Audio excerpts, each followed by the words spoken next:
your planes, bring everything you want to us, because it will not harm us. Why? Because we have Allah Azza wa Jal. I call President Obama and Hillary Clinton the founders of ISIS. They're the founders.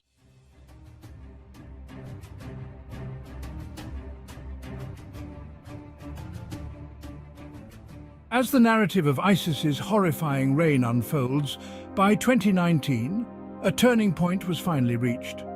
The once expansive territorial holdings of ISIS had been retaken, but the group was by no means wholly extinguished. Remaining fragments of ISIS persisted, resorting to guerrilla warfare and launching terrorist attacks in Iraq and Syria. The physical caliphate they once propagated had largely been dismantled, but ISIS remained a potent threat. Their continued influence is evidenced through their extensive use of online propaganda, aggressive recruitment efforts, and a global network of sympathizers. This enduring menace underscores the importance of the continued efforts of governments and security agencies worldwide. Their mission? To counter ISIS's influence, stymie its efforts to reassert its power, and prevent the resurgence of this malevolent entity. Despite the significant gains made, the battle against ISIS and its ideologies is far from over. Voiceover.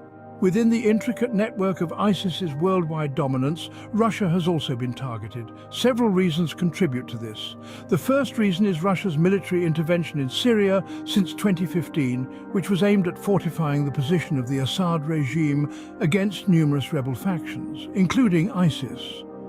The airstrikes and military undertakings by Russia in Syria have made it a subject for ISIS retaliation. The second reason is the radicalization and conflict in Chechnya and the North Caucasus, regions in Russia with a substantial Muslim populace. These conflicts and radicalization have led to the recruitment of some individuals into extremist groups ISIS, leading to attacks against Russia both at home and abroad. The third reason is that ISIS propagandists often depict Russia, along with other Western countries, as enemies of Islam due to their military interventions in Muslim-majority countries and supposed support for oppressive regimes to Muslims. This narrative is used as justifications for attacks against Russia. The fourth reason is Russia's affiliation with the international coalition that targets ISIS militarily and financially. This is seen as a threat to ISIS, and in response, they aim to retaliate against its members, including Russia, through terrorist attacks. The fifth reason is rooted in broader geopolitical goals such as destabilizing Russia, causing fear and chaos, or gaining global attention.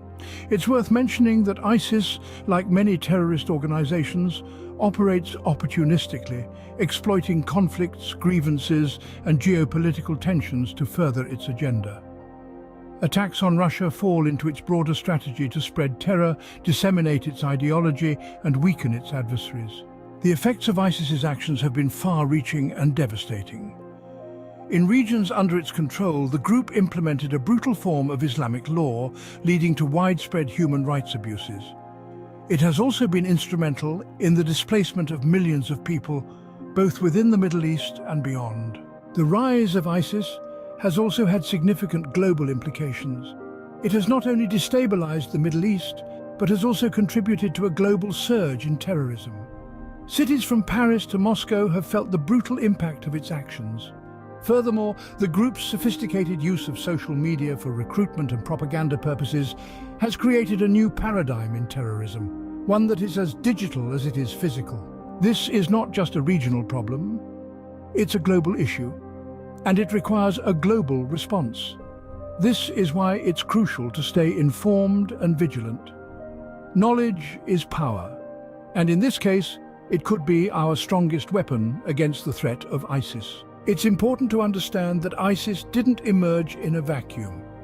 It is a product of complex historical, political, and social dynamics. Only by understanding these can we hope to address the root causes of its rise and stem the tide of global terrorism. Make no mistake, the threat posed by ISIS is real and it is significant, but it is not insurmountable. By staying informed, by understanding the causes and effects of its actions, we can contribute to the global fight against this terrorist organization. Remember, information is our ally. It empowers us, it equips us, and it can help us combat the threat of global terrorism. So stay informed, stay vigilant. The world needs you to.